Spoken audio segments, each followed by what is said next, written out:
श्री गणेशाय नमः। श्री जानकी वल्लभो विजते श्री रामचरितमानस। भगत भूमि भूसुर सुर भी सुरहित लागी कृपाल रामा सुरहित लागी कृपाल। करत चरित धरि मनुज तनु सुनत मिटई जग जाल। सियावर राम जय जय राम रे प्रभु राम जय जय राम। करो कल्याण जय जय राम। मास पारायण 15वां विश्राम से आगे की कथा। वही कृपालु श्री रामचंद्र जी भक्त भूमि ब्राह्मण गो और देवताओं के हित के लिए मनुष्य शरीर धारण करके लीलाएं करते हैं, जिनके सुनने से जगत के जंजाल मिट जाते हैं। हे सखा, ऐसा समझ मोह को त्याग कर श्री सीता जी के चरणों में प्रेम करो। इस प्रकार श्री रामचंद्र जी के गुण कहते कहते सवेरा हो गया। तब जगत का मंगल करने वाले और उसे सुख देने वाले श्री राम जी जागे। सोच के सब कार्य करके नित्य पवित्र और सुजान श्री रामचंद्र जी ने स्नान किया। फिर बड़ का दूध मंगाया और छोटे भाई लक्ष्मण सहित उस दूध से सिर पर जटाएं बनाई। यह देखकर सुमंत्र जी के नेत्रों में जल छा गया। उनका हृदय अंतत जलने लगा, मुंह मलिन उदास हो गया।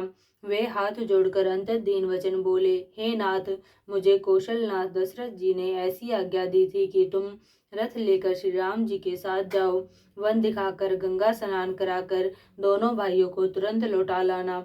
सब संशय और संकोच को दूर करके लक्ष्मण राम सीता को फिरा लाना। महाराज ने ऐसा कहा था, अब प्रभु जैसा कहे मैं वही करूं।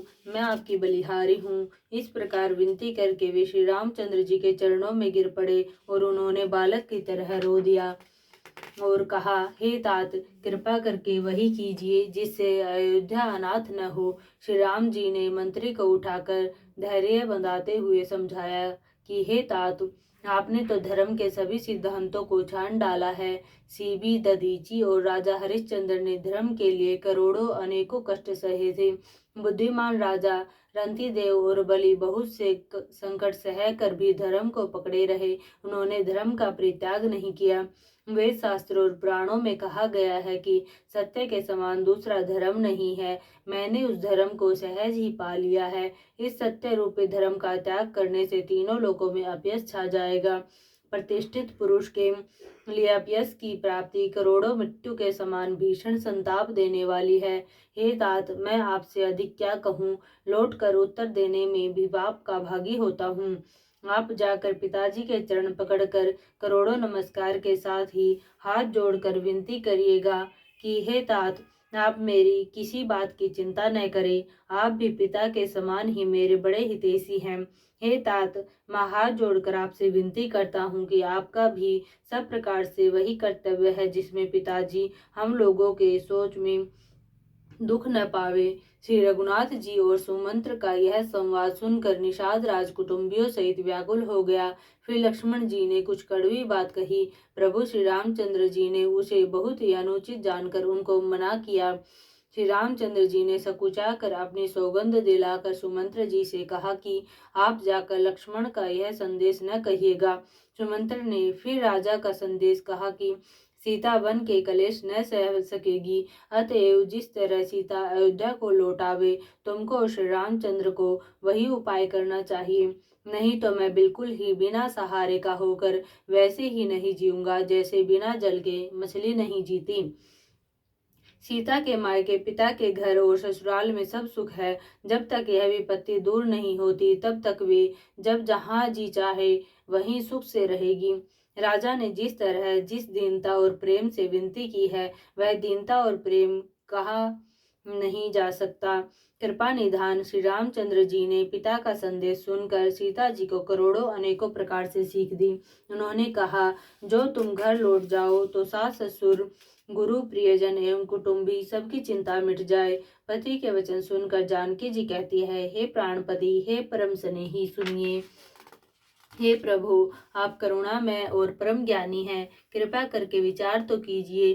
शरीर को छोड़कर छाया अलग कैसे रोकी रह सकती है। सूर्य की प्रभा सूर्य को छोड़कर कहाँ जा सकती है और चांदनी चंद्रमा को त्याग कर कहाँ जा सकती है। इस प्रकार पति को प्रेममयी विनती सुनाकर सीता जी मंत्री से सुहावनी वाणी कहने लगी।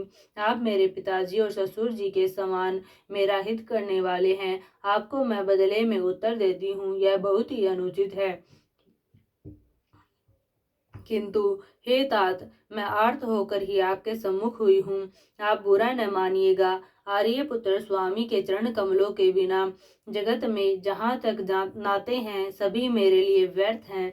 मैंने पिताजी के ऐश्वर्य की छटा देखी है, जिनके चरण रखने की चौकी से सर्व शिरोमणि राजाओं के मुकुट मिलते हैं, अर्थात बड़े बड़े राजा जिनके चरणों में प्रणाम करते हैं। ऐसे पिता का घर भी, जो सब प्रकार के सुखों का भंडार है, पति के बिना मेरे मन को भूल कर भी नहीं भाता।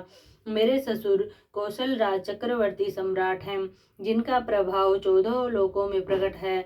इंद्र भी आगे होकर जिनका स्वागत करता है और अपने आधे सिंहासन पर बैठने के लिए स्थान देता है। ऐश्वर्य और प्रभावशाली ससुर, उनकी राजधानी अयोध्या का निवास, प्रिय कुटुंबी और माता के समान सासुएं, ये कोई भी श्री रघुनाथ जी के चरण कमलों की रज के बिना मुझे सौपन में भी सुखदायक नहीं लगते। दुर्गम रास्ते, जंगली धरती, पहाड़, हाथी, सिंह, अथाह तालाब एवं नदियां, कोल, भील, हिरण और पक्षी प्राणपति श्री रघुनाथ जी के साथ रहते, ये सभी मुझे सुख देने वाले होंगे। अतः सास और ससुर के पांव पकड़कर मेरी ओर से विनती कीजिएगा कि वे मेरा कुछ भी सोच न करे। मैं वन में स्वभाव से ही सुखी हूँ। वीरों में अग्रगण्य तथा धनुष और बाणों से भरे तरकस धारण किए मेरे प्राणनाथ और प्यारे देवर साथ हैं। इससे मुझे न रास्ते की थकावट है, न भ्रम है और न मेरे मन में कोई दुख ही है। आप मेरे लिए भूल कर भी सोच न करें।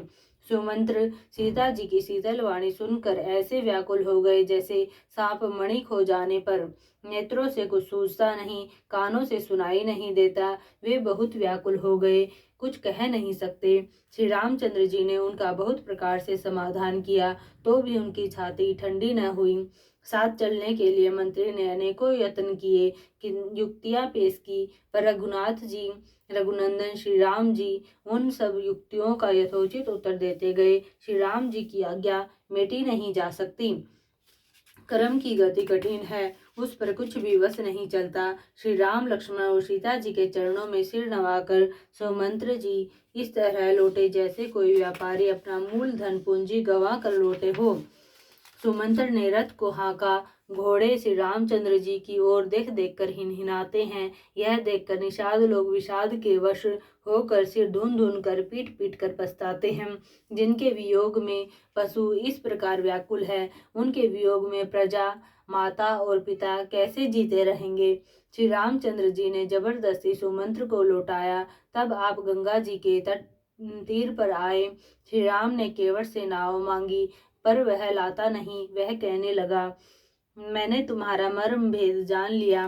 तुम्हारे चरण कमलों की धूल के लिए सब लोग कहते हैं कि वह मनुष्य बना देने वाली कोई जड़ी है, जिसके छूते ही पत्थर की शिला सुंदरी स्त्री हो गई। मेरी नाव तो काठ की है, काठ पत्थर से कठोर तो होता नहीं। मेरी नाव भी मुनि की स्त्री हो जाएगी और इस प्रकार मेरी नाव उड़ जाएगी। मैं लुट जाऊंगा अथवा रास्ता रुक जाएगा, जिससे आप पार न हो सकेंगे और मेरी रोजी मारी जाएगी। मेरी कमाने खाने की राह ही मारी जाएगी। मैं तो इसी नाव से सारे परिवार का पालन पोषण करता हूँ, दूसरा कोई धंधा नहीं जानता। हे प्रभु, यदि तुम अवश्य ही पार जाना चाहते हो तो मुझे पहले अपने चरण कमल पखारने दो, धो लेने के लिए कह दो। हे नाथ, मैं चरण कमल धोकर आप लोगों को नाव पर चढ़ा लूंगा। मैं आपसे कुछ उतराई नहीं चाहता। हे राम, मुझे आपकी दुहाई और दशरथ जी की सौगंध है, मैं सब सच सच कहता हूँ। लक्ष्मण भले ही मुझे तीर मारे, पर जब तक मैं पैरों को पखार न लूंगा तब तक हे तुलसीदास के नाथ, हे कृपालु, मैं पार नहीं उतारूंगा। केवट के प्रेम में लपेटे हुए अटपटे वचन सुनकर करुणा धाम श्री रामचंद्र जी जानकी जी और लक्ष्मण जी की ओर देखकर हंसे। कृपा के समुद्र श्री राम जी केवट से मुस्कुरा कर बोले, भाई तू वही कर जिससे तेरी नाव न जाए। जल्दी पानी ला और पैर धो ले, देर हो रही है, पार उतार दे। एक बार जिनका नाम स्मरण करते ही मनुष्य अपार भव सागर के पार उतर जाते हैं, और जिन्होंने वामन अवतार में जगत को 3 पग से भी छोटा कर दिया था, 2 ही पग में त्रिलोकी को नाप लिया था, वही कृपालु श्री रामचंद्र जी गंगा जी से पार उतरने के लिए केवट का निहोरा कर रहे हैं। प्रभु के इन वचनों को सुनकर गंगा जी की बुद्धि मोह से खिंच गई थी कि ये साक्षात भगवान होकर भी पार उतारने के लिए केवट का निहोरा कैसे कर रहे हैं। परंतु समीप आने पर अपनी उत्पत्ति के स्थान पदनखों को देखते ही उन्हें पहचान कर देव नदी गंगा जी हर्षित हो गई। वे समझ गई कि भगवान नर लीला कर रहे हैं। इससे उनका मोह नष्ट हो गया और इन चरणों का स्पर्श प्राप्त करके मैं धन्य होंगी, यह विचार कर वे हर्षित हो गई। केवट श्री रामचंद्र जी की आज्ञा पाकर कठोते में भरकर जल ले आया। अंतत आनंद और प्रेम में उमंग कर वह भगवान के चरण कमल धोने लगा। सब देवता फूल बरसाकर सिहाने लगे कि इसके समान पुण्य की राशि कोई नहीं है। चरणों को धोकर और सारे परिवार से स्वयं उस जल चरणोदक को पीकर पहले उस महान पुण्य के द्वारा अपने पितरों को भवसागर से पार कर फिर आनंद पूर्वक प्रभु श्री रामचंद्र जी को गंगा जी के पार ले गया। निषाद राज और लक्ष्मण जी सहित श्री सीता जी और श्री रामचंद्र जी नाव से उतरकर गंगा जी की रेत बालू में खड़े हो गए। तब केवट ने उतरकर दंडवत की। उसको दंडवत करते देखकर प्रभु को संकोच हुआ कि इसको कुछ दिया नहीं। पति के हृदय की जानने वाली सीता जी ने आनंद भरे मन से अपनी रतन जड़ित अंगुली से उतारी। कृपालु श्री रामचंद्र जी ने केवट से कहा, नाव की उतराई लो। केवट ने व्याकुल होकर चरण पकड़ लिए। उसने कहा, हे नाथ, आज मैंने क्या नहीं पाया। मेरे दोष, दुख और दरिद्रता की आग आज बुझ गई है। मैंने बहुत समय तक मजदूरी की, विधाता ने आज बहुत अच्छी भरपूर मजदूरी दे दी। हे नाथ, हे दीनदयाल, आपकी कृपा से अब मुझे कुछ नहीं चाहिए। लौटती बार आप मुझे जो कुछ देंगे वह प्रसाद मैं सिर चढ़ा कर लूंगा। प्रभु श्री राम जी, लक्ष्मण जी और सीता जी ने बहुत आग्रह या यत्न किया, पर केवट कुछ नहीं लेता। तब करुणा के धाम भगवान श्री रामचंद्र जी ने निर्मल भक्ति का वरदान देकर उसे विदा किया। फिर रघुकुल के स्वामी श्री रामचंद्र जी ने स्नान करके पार्थिव पूजा की और शिव जी को सिर नवाया। सीता जी ने हाथ जोड़कर गंगा जी से कहा, हे माता, मेरा मनोरथ पूरा कीजिएगा, जिससे मैं पति और देवर के साथ कुशल पूर्वक लौट आकर तुम्हारी पूजा करूं। सीता जी की प्रेम रस में सनी हुई विनती सुनकर तब गंगा जी के निर्मल जल में से श्रेष्ठ वाणी हुई, हे रघुवीर की प्रियतमा जानकी, सुनो, तुम्हारा प्रभाव जगत में किसे नहीं मालूम है। तुम्हारे कृपा दृष्टि से देखते ही लोग लोकपाल हो जाते हैं। सब सिद्धियां हाथ जोड़े तुम्हारी सेवा करती है। तुमने जो मुझको बड़ी विनती सुनाई, यह तो मुझ पर कृपा की और मुझे बढ़ाई दी है, तो भी हे देवी, मैं अपनी वाणी सफल होने के लिए तुम्हें आशीर्वाद दूंगी। तुम अपने प्राणनाथ और देवर सहित कुशल पूर्वक अयोध्या लौटोगी। तुम्हारी सारी मनोकामनाएं पूरी होगी और तुम्हारा सुंदर यश जगत भर में छा जाएगा। मंगल के मूल गंगा जी के वचन सुनकर और देव नदी को अनुकूल देखकर सीता जी आनंदित हुई। तब प्रभु श्री रामचंद्र जी ने निषाद राजगुह से कहा कि भैया, अब तुम घर जाओ। यह सुनते ही उसका मुंह सूख गया और हृदय में दाह उत्पन्न हो गया। गु हाथ जोड़कर दीन वचन बोला, हे रघुकुल शिरोमणि, मेरी विनती सुनिए। मैं नाथ आपके साथ रहकर रास्ता दिखाकर 4 कुछ दिन चरणों की सेवा करके, हे रघुराज, जिस वन में आप जाकर रहेंगे वहां मैं सुंदर पर्णकोटि पत्तों की कुटिया बना दूंगा। तब मुझे आप जैसी आज्ञा देंगे, मुझे रघुवीर आपकी दुहाई है, मैं वैसा ही करूंगा। उसके स्वाभाविक प्रेम को देखकर श्री रामचंद्र जी ने उसको साथ ले लिया। इससे गुह के हृदय में बड़ा आनंद हुआ।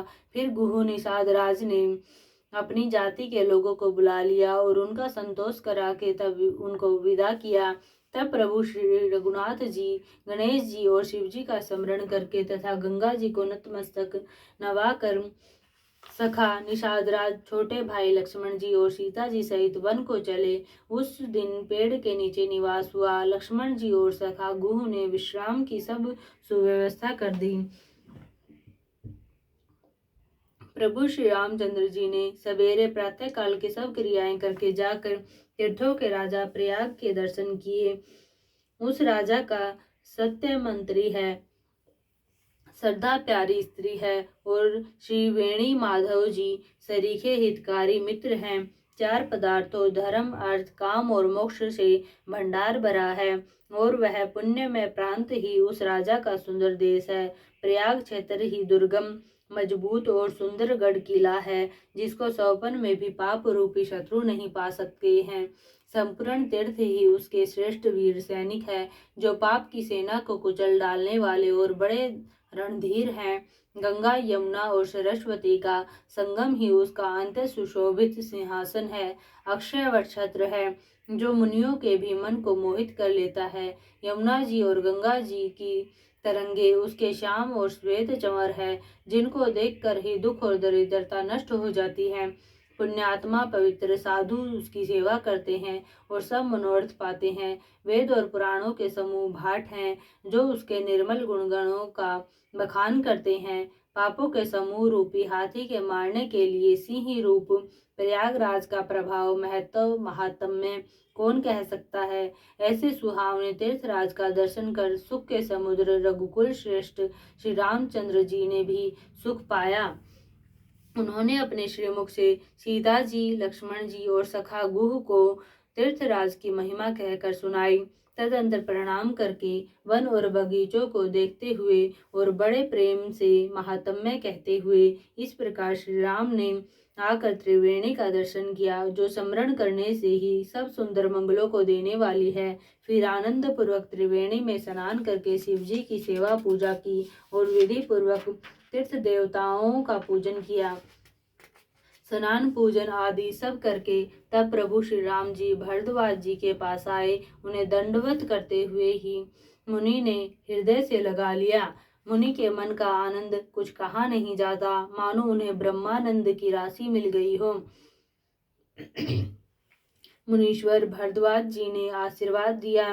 उनके हृदय में ऐसा जानकर अत्यंत आनंद हुआ कि आज विधाता ने श्री सीता जी और लक्ष्मण जी सहित प्रभु श्री रामचंद्र जी के दर्शन कराकर मानो हमारे संपूर्ण पुण्यों के फल को लाकर आंखों के सामने कर दिया। कुशल पूछकर मुनिराज ने उनको आसन दिए और प्रेम सहित पूजन करके उन्हें संतुष्ट कर दिया। फिर मानो अमृत के ही बने हो ऐसे अच्छे अच्छे कंद मूल फल और अंकुर ला कर दिए। सीता जी, लक्ष्मण जी और सेवक गुह सहित श्री रामचंद्र जी ने उन सुंदर मूल फलों को बड़ी रुचि के साथ खाया। थकावट दूर होने से श्री रामचंद्र जी सुखी हो गए। तब भरद्वाज जी ने उनसे कोमल वचन कहे, हे राम, आपका दर्शन करते ही आज मेरा तप, तीर्थ सेवन और त्याग सफल हो गया। आज मेरा जप, योग और वैराग्य सफल हो गया और आज मेरे संपूर्ण शुभ साधनों का समुदाय भी सफल हो गया। लाभ की सीमा और सुख की महिमा प्रभु के दर्शन को छोड़कर दूसरी कुछ भी नहीं है। आपके दर्शन से मेरी सब आशाएं पूर्ण हो गई। अब कृपा करके यह वरदान दीजिए कि आपके चरण कमलों में मेरा स्वाभाविक प्रेम हो। जब तक कर्म वचन और मन से छल छोड़कर मनुष्य आपका दास नहीं हो जाता, तब तक करोड़ों उपाय करने से भी सौपन में भी वह सुख नहीं पाता। मुनि के वचन सुनकर उनकी भाव भक्ति के कारण आनंद से तृप्त हुए भगवान श्री रामचंद्र जी लीला की दृष्टि से सकुचा गए। तब अपने ऐश्वर्य को छिपाते हुए श्री रामचंद्र जी ने भरद्वाज मुनि का सुंदर सुयश करोड़ों अनेकों प्रकार से कहकर सबको सुनाया। उन्होंने कहा, हे मुनीश्वर, जिसको आप आदर दे वही बड़ा है और वही सब गुण समूहों का घर है। इस प्रकार श्री राम जी और मुनि भरद्वाज जी दोनों परस्पर विनम्र हो रहे हैं और अनिर्वचनीय सुख का अनुभव कर रहे हैं। यह श्री राम, लक्ष्मण और सीता जी के आने की खबर पाकर प्रयाग निवासी ब्रह्मचारी, तपस्वी, मुनि, सिद्ध, उदासी सब श्री दशरथ जी के सुंदर पुत्रों को देखने के लिए भरद्वाज जी के आश्रम पर आए। श्री रामचंद्र जी ने सब किसी को प्रणाम किया। नेत्रों का लाभ पाकर सब आनंदित हो गए और परम सुख पाकर आशीर्वाद देने लगे। श्री राम जी के सौंदर्य की सराहना करते हुए वे लौटे। श्री राम जी ने रात को वही विश्राम किया और प्रातःकाल प्रयागराज का स्नान करके और प्रसन्नता के साथ मुनि को सिर नवाकर श्री सीता जी, लक्ष्मण जी और सेवक गु के साथ वे चले। चलते समय बड़े प्रेम से श्री राम जी ने मुनि से कहा, हे नाथ, बताइए हम किस मार्ग से जाएं। मुनि मन में हंसकर श्री राम जी से कहते हैं कि आपके लिए सभी मार्ग सुगम है। फिर उनके साथ के लिए मुनि ने शिष्यों को बुलाया। साथ जाने की बात सुनते ही चित्त में हर्षित हो कोई 50 शिष्य आ गए। सभी का श्री राम जी पर अपार प्रेम है। सभी कहते हैं कि मार्ग हमारा देखा हुआ है। तब मुनि ने चुनकर 4 ब्रह्मचारियों को साथ कर दिया, जिन्होंने बहुत जन्मों तक सब सुकृत पुण्य किए थे। श्री रघुनाथ जी प्रणाम कर और ऋषि की आज्ञा पाकर हृदय में बड़े ही आनंदित होकर चले। जब वे किसी गांव के पास होकर निकलते हैं, तब स्त्री पुरुष दौड़ दौड़ कर उनके रूप को देखने लगते हैं। जन्म का फल पाकर वे सदा के अनाथ सनाथ हो जाते हैं और मन को नाथ के साथ भेजकर शरीर से साथ न रहने के कारण दुखी होकर लौट आते हैं। तदंतर श्री राम जी ने विनती करके चारों ब्रह्मचारियों को विदा किया। वे मनचाही वस्तु अनन्य भक्ति पाकर लौटे। यमुना जी के पार उतरकर सबने यमुना जी के जल में स्नान किया, जो श्री रामचंद्र जी के शरीर के समान ही श्याम रंग का था। यमुना जी के किनारे पर रहने वाले स्त्री पुरुष यह सुनकर कि निषाद के साथ 2 परम सुंदर सुकुमार नवयुवक और एक परम सुंदर स्त्री आ रही है, सब अपना अपना काम भूल कर दौड़े और लक्ष्मण जी, श्री राम जी और सीता जी का सौंदर्य देखकर अपने भाग्य की बड़ाई करने लगे। उनके मन में परिचय जानने की बहुत सी लालसाएं भरी है, पर वे नाम गांव पूछते सकुचाते हैं। उन लोगों में जो वयोवृद्ध और चतुर थे, उन्होंने युक्ति से श्री रामचंद्र जी को पहचान लिया। उन्होंने सब कथा सब लोगों को सुनाई कि पिता की आज्ञा पाकर ये वन को चले हैं। यह सुनकर सब लोग दुखित हो पछता रहे हैं कि रानी और राजा ने अच्छा नहीं किया। उसी अवसर पर वहां एक तपस्वी आया, जो तेज का पुंज, छोटी अवस्था का और सुंदर था। उसकी गति कवि नहीं जानते, अथवा वह कवि था जो अपना परिचय नहीं देना चाहता। वह वैरागी के वेश में था और मन, वचन और कर्म से श्री रामचंद्र जी का प्रेमी था। इस तेज पुंज तापस के प्रसंग को कुछ टीकाकार क्षेप मानते हैं और कुछ लोगों के देखने में यह अप्रासंगिक और ऊपर से जोड़ा हुआ सा जान भी पड़ता है, परंतु यह सभी प्राचीन वृत्तियों में है। गुसाई जी अलौकिक अनुभवी पुरुष थे। पता नहीं यहाँ इस प्रसंग के रखने में क्या रहस्य है, परंतु यह सेपक तो नहीं है। इस तापस को जब कभी अलिखित गति कहते हैं, तब निश्चय पूर्वक कौन क्या कह सकता है। हमारी समझ से तापस या तो श्री हनुमान जी थे अथवा ध्यानस्थ तुलसीदास जी। अपने इष्ट देव को पहचान कर उसके नेत्रों में जल भर आया और शरीर पुलकित हो गया। वह दंड की भांति पृथ्वी पर गिर पड़ा। उसकी प्रेम विह्वल दशा का वर्णन नहीं किया जा सकता। श्री राम जी ने प्रेम पूर्वक पुलकित होकर उसको हृदय से लगा लिया। उसे इतना आनंद हुआ मानो कोई महादरिद्री मनुष्य पारस पा गया हो। सब कोई देखने वाले कहने लगे कि मानो प्रेम और परमार्थ परम तत्व दोनों शरीर धारण करके मिल रहे हैं। फिर वह लक्ष्मण जी के चरणों में लगा। उन्होंने प्रेम से उमंग कर उसको उठा लिया। फिर उसने सीता जी की चरण धूलि को अपने सिर पर धारण किया। माता सीता ने भी उसको अपना छोटा बच्चा जानकर आशीर्वाद दिया। फिर निषाद राज ने उसको दंडवत दी। श्री रामचंद्र जी का प्रेमी जानकर वह उस निषाद से आनंदित होकर मिला। वह तपस्वी अपने नेत्र रूपी दोनों से श्री राम जी की सौंदर्य सुधा का पान करने लगा और ऐसा आनंदित हुआ जैसे कोई भूखा आदमी सुंदर भोजन पाकर आनंदित होता है।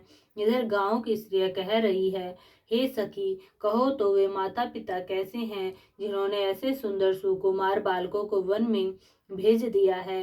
श्री राम जी, लक्ष्मण जी और सीता जी के रूप को देखकर सब स्त्री पुरुष स्नेह से व्याकुल हो जाते हैं। तब श्री रामचंद्र जी ने सखा गुह को अनेकों तरह से घर लौट जाने के लिए समझाया। श्री रामचंद्र जी की आज्ञा को सिर चढ़ाकर उसने अपने घर को गमन किया। फिर सीता जी, श्री राम जी और लक्ष्मण जी ने हाथ जोड़कर यमुना जी को पुनः प्रणाम किया और सूर्य कन्या यमुना जी की बड़ाई करते हुए श्री सीता जी सहित दोनों भाई प्रसन्नता पूर्वक आगे चले। रास्ते में जाते हुए उन्हें अनेकों यात्री मिलते हैं। वे दोनों भाइयों को देखकर उनसे प्रेम पूर्वक कहते हैं कि तुम्हारे सब अंगों में राज चिन्ह देखकर हमारे हृदय में बड़ा सोच होता है। ऐसे राज चिन्हों के होते हुए भी तुम लोग रास्ते में पैदल ही चल रहे हो। इससे हमारी समझ में आता है कि ज्योतिष शास्त्र झूठा ही है। भारी जंगल और बड़े बड़े पहाड़ों का दुर्गम रास्ता है। तीस पर तुम्हारे साथ सुकुमारी स्त्री है। हाथी और सिंहों से भरा यह भयानक वन देखा तक नहीं जाता। यदि आज्ञा हो तो हम साथ चले। आप जहाँ तक जाएंगे वहां तक पहुंचाकर फिर आपको प्रणाम करके हम लौट आवेंगे। इस प्रकार वे यात्री प्रेमवश पुलकित शरीर हो और नेत्रों में प्रेमाश्रुओं का जल भरकर पूछते हैं, किंतु कृपा के समुद्र श्री रामचंद्र जी कोमल विनय युक्त वचन कहकर उन्हें लौटा देते हैं। जो गांव और पूर्वे रास्ते में बसे हैं, नागों और देवताओं के नगर उनको देखकर प्रशंसा पूर्वक ईर्ष्या करते हैं और ललचाते हुए कहते हैं कि किस पुण्यवान ने किस शुभ घड़ी में इनको बसाया था, जो आज ये इतने धन्य और पुण्यमय तथा परम सुंदर हो रहे हैं। जहाँ जहाँ श्री रामचंद्र जी के चरण चले जाते हैं, उनके समान इंद्र की पूरी अमरावती भी नहीं है। रास्ते के समीप बसने वाले भी बड़े पुण्यात्मा हैं। स्वर्ग में रहने वाले देवता भी उनकी सराहना करते हैं। जो नेत्र भरकर सीता जी और लक्ष्मण जी सहित घनश्याम श्री राम जी के दर्शन करते हैं, जिन तालाबों और नदियों में श्री राम जी स्नान कर लेते हैं, देव सरोवर और देव नदियां भी उनकी बड़ाई करती है। जिस वृक्ष के नीचे प्रभु जा बैठते हैं, कल्प वृक्ष भी उसकी बड़ाई करते हैं। श्री रामचंद्र जी के चरण कमलों की रज का स्पर्श करके पृथ्वी अपना बड़ा सौभाग्य मानती है। रास्ते में बादल छाया करते हैं और देवता फूल बरसाते और सिहाते हैं। पर्वत वन और पशु पक्षियों को देखते हुए श्री राम जी रास्ते में चले जा रहे हैं। सीता जी और लक्ष्मण जी सहित श्री रघुनाथ जी जब किसी गांव के पास जा निकलते हैं, तब उनका आना सुनते ही बालक बूढ़े स्त्री पुरुष सब अपने घर और काम काज को भूलकर तुरंत उन्हें देखने के लिए चल देते हैं। श्री राम लक्ष्मण और सीता जी का रूप देखकर नेत्रों का परम फल पाकर वे सुखी होते हैं। दोनों भाइयों को देखकर सब प्रेमानंद में मगन हो गए। उनके नेत्रों में जल भर आया और शरीर पुलकित हो गए। उनकी दशा वर्णन नहीं की जाती, मानो दरिद्रों ने चिंतामणि की ढेरी पाली हो। वे एक एक को पुकार कर सीख देते हैं कि इसी क्षण नेत्रों का लाभ ले लो। कोई श्री रामचंद्र जी को देखकर ऐसे अनुराग में भर गए हैं कि वे उन्हें देखते हुए उनके साथ लगे चले जा रहे हैं। कोई नेत्र मार्ग से उनकी छवि को हृदय में लाकर शरीर मन और श्रेष्ठ वाणी से स्थिर हो जाते हैं, अर्थात उनके शरीर मन और वाणी का व्यवहार बंद हो जाता है। कोई बड़ की सुंदर छाया देखकर वहां नरम घास और पत्ते बिछाकर कहते हैं कि क्षण भर यहाँ बैठकर थकावट मिटा लीजिए, फिर चाहे अभी चले जाइएगा, चाहे सवेरे। कोई घड़ा भरकर पानी ले आते हैं और कोमल वाणी से कहते हैं, नाथ आचमन तो कर लीजिए। उनके प्यारे वचन सुनकर और उनका अत्यंत प्रेम देखकर दयालु और परम सुशील श्री रामचंद्र जी ने मन में सीता जी को थकी हुई जानकर घड़ी भर बड़ की छाया में विश्राम किया। स्त्री पुरुष आनंदित होकर शोभा देखते हैं। अनुपम रूप ने उनके नेत्र और मनों को लुभा लिया है। सब लोग टकटकी लगाए श्री रामचंद्र जी के मुख चंद्र को चकोर की तरह तन्मय होकर देखते हुए चारों ओर सुशोभित हो रहे हैं। श्री राम जी का नवीन तमाल वृक्ष के रंग का श्याम शरीर अंतत शोभा दे रहा है, जिसे देखते ही करोड़ों कामदेवों के मन मोहित हो जाते हैं। बिजली के से रंग के लक्ष्मण जी बहुत ही भले मालूम होते हैं। वे नख से शिखा तक सुंदर है और मन को बहुत भाते हैं। दोनों मुनियों के वलकल आदि वस्त्र पहने हैं और कमर में तरकस कसे हुए हैं। कमल के समान हाथों में धनुष बाण शोभित हो रहे हैं। उनके सिरों पर सुंदर जटाओं के मुकुट हैं। वक्षस्थल, भुजा और नेत्र विशाल हैं और शरद पूर्णिमा के चंद्रमा के समान सुंदर मुखों पर पसीने की बूंदों का समूह शोभित हो रहा है। उस मनोहर जोड़ी का वर्णन नहीं किया जा सकता, क्योंकि शोभा बहुत अधिक है और मेरी बुद्धि थोड़ी है।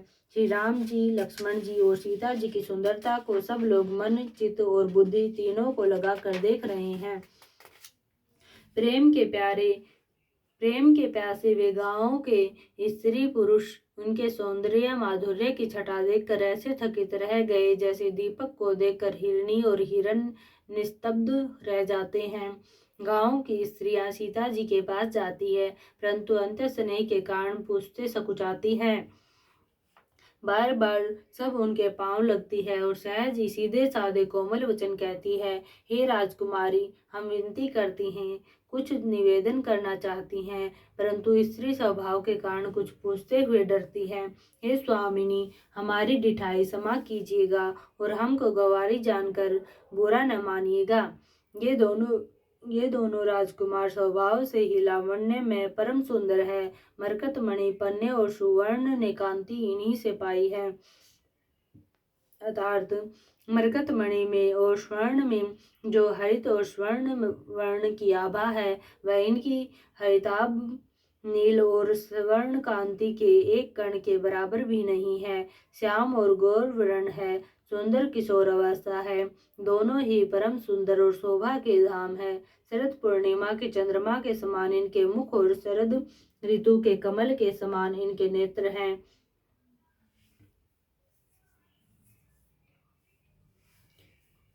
श्यामल गौर किशोर वर सुंदर सुषमाइन, रामा सुंदर सुषमाइन।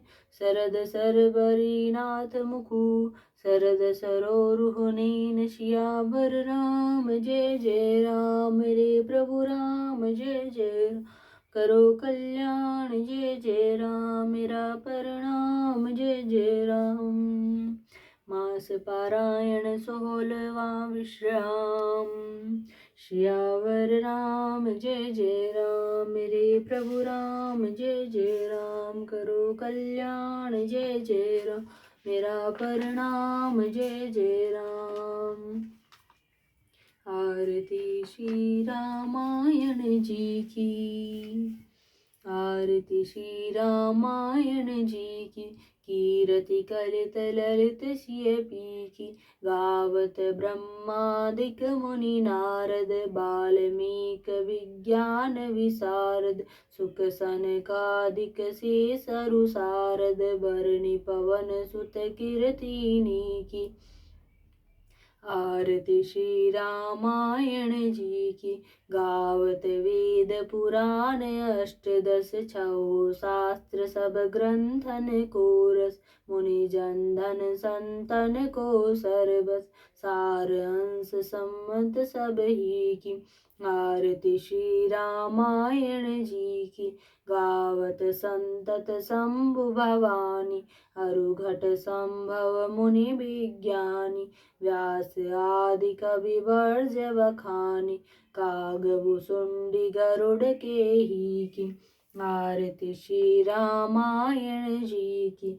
कलिमल हरणी विषय रस फीकी, सुभग सिंगार मुक्ति जुबती की। दलन रोग भव मुरी अमी की, तात मात सब विधि तुलसी की। आरती श्री रामायण जी की। कीरति कलित ललित सिय पीकी।